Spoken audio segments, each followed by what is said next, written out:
नमस्कार. मी डॉक्टर राजेंद्र पोळ येथे ग्रहतारे बोलता ज्योतिष कार्यालय निपाणी. आज आपण एक काही ठराविक ग्रुपला एक थोडंसं प्रश्न विचारावा आहे. हा दुसरा एपिसोड चालू आहे. आपण पहिल्या एपिसोडमध्ये आत्मा म्हणजे ज्याला आपण सोल म्हणतो इंग्लिशमध्ये, प्रेतात्मा याच्याविषयी की नाही बोललो. आता आपण प्रेतात्मा याविषयी बोलूया. प्रेतात्मा ज्या वेळेला मनुष्य मरतो त्यावेळेला त्याच्या पुढं त्याच्या प्रेतात्म्याचं काय होतंय? हा एक खरोखर गूढ प्रश्न आहे. गूढ प्रश्न आहे, पण शास्त्रामध्ये मात्र याच्याबद्दल बरीच नावं दिली. बरीच नावं. एक दोन नव्हे, अशी कितीतरी नावं दिलेली आहेत. ज्या पद्धतीनं आपल्या हिंदू संस्कृतीमध्ये ज्या पद्धतीनं दिलेली आहे, सनातनमध्ये, त्याच पद्धतीनं इस्लाममध्येही दिलेली आहेत, त्याच पद्धतीनं ख्रिश्चनमध्येही दिलेली आहे. ही जी काही भूत आहेत, त्या भूतामध्ये एक प्रकार झाले आणि ह्या प्रकारामध्ये ज्या वेळेला प्रकार त्यांनी केले, आपल्या सनातन धर्माने ज्या वेळेला प्रकार केले, त्याच्यामध्येही त्यांनी त्याची नावं ठेवलेली आहेत, प्रकार केलेले आहेत. सनातनचे प्रमाणे त्यांनी नावं दिली. मग याच्यामध्ये वेताळ, महापुरुष, ब्रह्मराक्षस, त्यानंतर हडळ,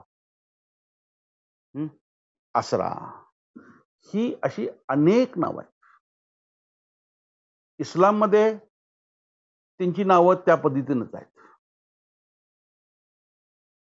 त्यांनी त्याच्यामध्ये दोन्ही प्रकार घेतले, स्त्री प्रकार घेतला आणि पुरुष प्रकार घेतला. आपल्या सनातनमध्ये देखील दोन्ही प्रकार घेतले.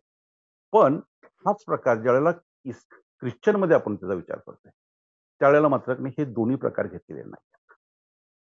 तर त्यांनी फक्त एक पुरुष भूत असंच घेतलेलं आहे आणि त्याच्यासाठी त्यांनी नावं दिलेली आहेत. चोर आत्मा, दुष्ट आत्मा, खुनी आत्मा, पण असं त्यांनी ती नावं दिलेली आहेत.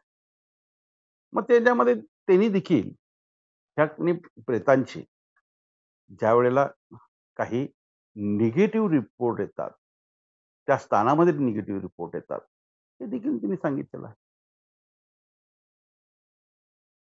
फोटोग्राफी ज्या वेळेला आली त्यावेळेला भूताचे फोटो काढण्याचाही प्रयत्न झाला आणि हा प्रयत्न त्याच पद्धतीने झाला. पण हा प्रयत्न कितपत विश्वासार्ह आहे, हा मात्र प्रश्न शेवटी राहतो. लक्षात ठेवा. आपल्या सनातनमध्ये ज्या वेळेला ह्या भूताचे प्रकार दिले, तर कोण कुठलं भूत होतंय याची फोड केलेली आहे. एखादा ज्ञानी व्यक्ती आहे, धर्म जाणणारा व्यक्ती आहे, त्या माणसाचे मरणाच्या वेळेला जर त्याला त्रास झाला, तर मृत्यूसमयी त्याला त्रास झाला, तो अत्यंत कष्टप्राय जीवनामध्ये अंत झाला, तर त्याचा ब्रह्मराक्षस होतो असं म्हटलेलं आहे. एखाद्या घराण्यामध्ये ज्यावेळेला निर्वंश मरतोय, त्या निर्वंशाचा महापुरुष होतोय, जो प्रत्येक पिढीमध्ये आपल्या घराण्यातल्या एका व्यक्तीला तो निर्वंश ठेवतोय. याचं स्थान असतंय, त्या घराण्याचं ते स्थान तिथं होतंय, त्याला मूळ पुरुष असं सुद्धा म्हटलं जातं. ज्या वेळेला तुम्ही या पद्धतीनं भूतांचे प्रकार करायला गेला, तर हे प्रकार वेगळे देखील होतात आणि क्रूर देखील होतात. एखादी बाई समजा जर डिलिव्हरीमध्ये मेली किंवा डिलिव्हरी नंतर 2-3 महिन्यानंतर मेली, तर तिची हडळ होते. जो प्रकार भूतामध्ये दिसतो, तो फक्त हडळ आणि महापुरुष, देवचार ज्याला आपण म्हणतो, तो दोनच प्रकार हे दिसतात. इतर कोणत्याही प्रकारची भूत ही कधीही दिसत नाहीत. ज्या वेळेला 6 महिन्यानंतर म्हणजे डिलिव्हरी नंतर 6 महिन्यानंतर ज्यावेळेला एखादी बाई मरते, त्यावेळेला तिचं लावा होतो आणि हा लावा लहान मुलांची प्रेत खातो आणि त्याच्यामुळे ज्या ठिकाणी लहान मुलं पुरलेली असतात त्या ठिकाणी बाधा आहे. बाधित जागा असणं आणि भूताचे प्रकार होणं हे प्रकार इथं या पद्धतीने येतात. एखाद्या ठिकाणी म्हणजे आपण असं म्हणू की ज्या ठिकाणी डिलिव्हरी रूम आहे, म्हणजे आता डिलिव्हरी रूमचा दवाखाना आहे किंवा पूर्वी एखाद्या बाळांचं घर असायचं, त्यावेळेला त्या ठिकाणी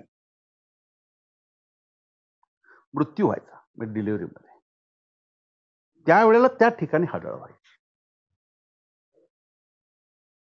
लावा व्हायच्या. काही ठिकाणी आत्महत्या होतात. मग वेगवेगळ्या प्रकारे आत्महत्या होतील, विष पिऊन होतील, गळफास घेऊन होतील, म्हणजे काही होईल. तर त्यावेळेला त्यांची जी म्हणजे भूत होतात, त्यांचे इथं आत्मा म्हणता येणार नाही. इथं तो प्रेतात्मा तो दूषित राहतो आणि त्याला मोक्ष मिळत, म्हणजे तो मोक्षाकडे जायला चालू होतोय, पण त्याला मोक्ष मिळत नाही. त्यावेळेला त्या घराण्यातल्या लोकांना त्रास व्हायला चालू होतोय. आणि हा दोष कुठला येतोय? तर प्रेतात्मक दोष. म्हणजे आपण मगाशी म्हटलं की पितरदोष, देवपितरदोष आणि प्रेतदोष.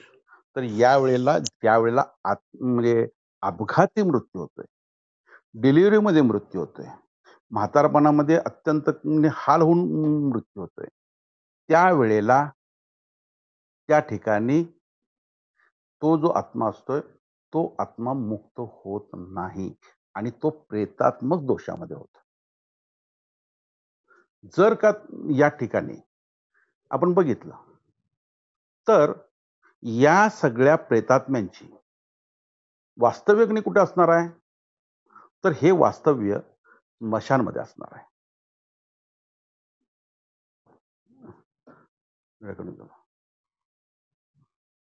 हे वास्तव्य स्मशानमध्ये असणार आहे किंवा ज्या ठिकाणी तो अपघात झालाय त्या ठिकाणी असणार आहे, हे लक्षात घ्या. एखाद्या ठिकाणी ऍक्सिडेंट झाला असेल, आत्महत्या झाली असेल, एखाद्या विहिरीमध्ये पाण्यात पडून आत्महत्या झाली असेल, तर आपल्याला दिसतंय त्या ठिकाणी तीच घटना पुन्हा पुन्हा होत असते. म्हणजे या ठिकाणी तो जो प्रेतात्मा असतोय तो पुन्हा पुन्हा त्या ठिकाणी त्याला ओढत असतो. ती जागा बाधित होते आणि ती कोणाची असते? कधीही आत्म्याची नसते. त्या ठिकाणी प्रेतात्मा असतो आणि तो प्रेतात्मा हा आत्मा गेल्यानंतर होणारा भाग. मग आम्ही या ठिकाणी जो तिने दावा करतायत की आम्ही आत्म्याशी बोलतोय, आम्ही सोलशी बोलतोय, या गोष्टीला आम्ही कितपत खरं मानायचं? माझा याही एपिसोडमध्ये त्यांना चॅलेंज आहे. त्यांनी माझ्या वडिलांशी बोलून दाखवावं. माझे वडील गेलेले आहेत, फार वर्ष झालेली नाही आहेत. त्यांनी माझ्या वडिलांशी बोलून दाखवावं. मी त्यांना ₹1,00,000 द्यायला तयार आहे. धन्यवाद.